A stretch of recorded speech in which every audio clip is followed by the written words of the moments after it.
Hi friends, welcome to Santosh talks. Sunday episode తర్వాత హరీష్ గారు పెద్ద డ్రామా నడిపారంట ఇంట్లో. ఏం జరిగింది అంటే శనివారం ఎపిసోడ్లో నాగార్జున గారికి హరీష్కి మధ్య చిన్నపాటి డిస్కషన్ అయింది కదా. డిస్కషన్ అయిన తర్వాత అతను చాలా కోపంగా ఉన్నారు. ఆ రియాక్షన్ అనేది కూడా చాలా సీరియస్గా అయితే ఉంది. ఎపిసోడ్ మొత్తం అలాగే ఉంది. సండే ఎపిసోడ్ కూడా అలానే ఉంది. సండే ఎపిసోడ్లో నాగార్జున సార్ చాలాసార్లు హరీష్ గారిని పిలిచిన తన రియాక్షన్ అనేది నార్మల్గా లేదనమాట. కొంచెం డిఫరెంట్గా ఏదో బిగ్ బాస్ మీద కానీ నాగార్జున గారి మీద అలిగినట్టునే ఉంది. అది అయిన తర్వాత ఏమైందంటే సండే ఎపిసోడ్ అయిపోయింది కదా, ఆ తర్వాత భోజనం కూడా చేయలేదంట, తిండి మానేశారంట. మండే అంటే వాళ్ళకి సండే అవుద్ది. ఆ రోజు మొత్తం 2 పూటలు తిండి మానేశారంట. తిండి మానేసి బిగ్ బాస్ నుండి నేను బయటికి వెళ్ళిపోతాను, నాకు వదిలేయండి, నేను సెల్ఫ్ ఎలిమినేట్ అయిపోతానని చెప్పారంట బిగ్ బాస్కి. అంతేకాకుండా తన మీద అమ్మాయిల పరంగా వేసిన ఎలిగేషన్స్ నేను తీసుకోలేను, నా పిల్లలు నా భార్య దగ్గరికి వెళ్ళిపోతాను, నా సెల్ఫ్ ఎలిమినేట్ చేసేయండి అని అయితే రిక్వెస్ట్ చేశారంట. రిక్వెస్ట్ చేసిన తర్వాత బిగ్ బాస్ ఏం చేశారు, కాన్ఫరెన్స్ రూమ్కి పిలిపించి తనకి చాలా కౌన్సిలింగ్ ఇప్పించారంట. ఆ కౌన్సిలింగ్ అన్ని మనకి నెక్స్ట్ ఎపిసోడ్లో లైవ్లో కానీ రావచ్చు.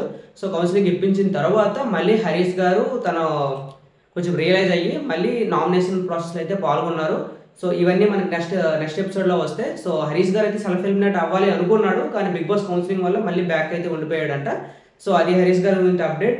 ఇంకా బిగ్ బాస్ ప్లాన్ అన్నాను కదా, నాకు ఈ ఇన్ని సీజన్లో వచ్చిన సేవింగ్స్ కంటే ఈ సీజన్లో సేవింగ్స్ చాలా డిఫరెంట్గా జరిగాయి. అంతేకాకుండా ఎలిమినేషన్లో కూడా లాస్ట్ డిమాండ్ పవన్ సృష్టి వర్మ ఉన్నప్పుడు ఎలిమినేషన్లో కూడా చాలా డిఫరెంట్గా చేశారు. అది ఎక్కడ నాకు అనిపించింది అంటే, ఫ్రీ బర్డ్ కేసు అయితే ఇచ్చారు కదా, అంటే కేసు అందులోపల చెలుకున్నట్టు తీసుకొచ్చారు. సో అక్కడ ఈజీగా గెస్ట్ చేయొచ్చు. ఎలా అంటే ఇప్పుడు ఆ సిచ్యువేషన్ లాస్ట్ వీక్ మొత్తం అయిన సిచ్యువేషన్స్ తీసుకొచ్చి సేవింగ్ ప్రాసెస్లో పెట్టారు. సో అది ఎవరికి రిలేటెడ్ అయితే దాని సేవింగ్ ప్రాసెస్ తెచ్చారనమాట.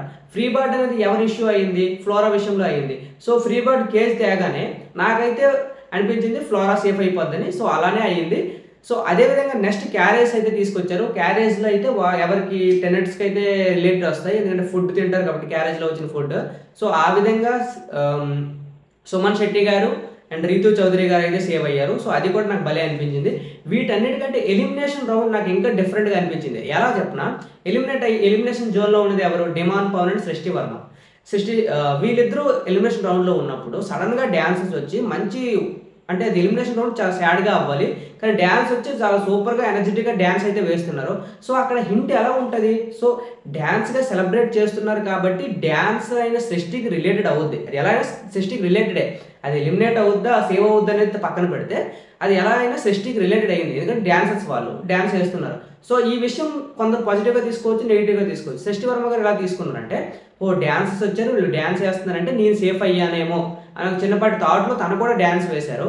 అక్కడ పక్కన డిమాండ్ పవన్ ఫేస్ చూస్తే వాళ్ళందరూ సృష్టికి సపోర్ట్గా వచ్చారు, నేను ఎలిమినేట్ అయిపోతానేమో అనుకుని అక్కడ అనుకున్నాడు. అంటే రివర్స్ అయ్యింది అనమాట. సో అక్కడ జరిగింది ఏంటి, కొంతసేపు డ్యాన్స్ వేసిన తర్వాత వాళ్ళు ఇలా తీసుకొచ్చి డిమాండ్ పవన్ ఫోటో అయితే చూపించారు. అక్కడ డిమాండ్ పవన్ కూడా ఫోటో చూపించగానే తను ఎలిమినేట్ అయ్యాడేమో అనుకున్నారు. మళ్ళీ ఎందుకంటే వాళ్ళు రెడ్ డ్రెస్లో వచ్చారు.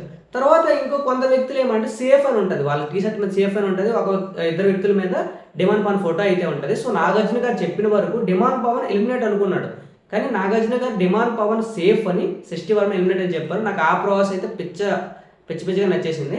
ఇంకా ఇమాన్యుల్ విషయానికి వస్తే, ఈరోజు జరిగిన వార్నర్ అంటే టెనెట్ నుండి వార్నర్కి వెళ్ళే టాస్క్లో బర్నీ గారి టీం అయితే గెలిచింది కదా. బర్నీ గారి టీం గెలిచిన తర్వాత బర్నీ గారి టీం నుండి ఒకరైతే వార్నర్ అవ్వాలి.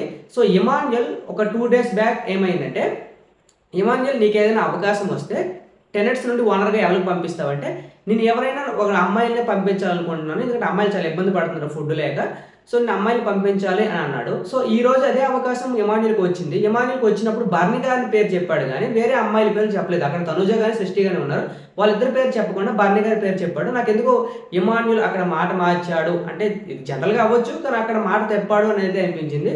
సో మీకేమనిపించింది, ఈ ఎపిసోడ్ ఎలా అనిపించింది, ఈ ఫస్ట్ వీక్ మీకు Bigg Boss hit of flop అనేది కింద కామెంట్ చేయండి. Thank you.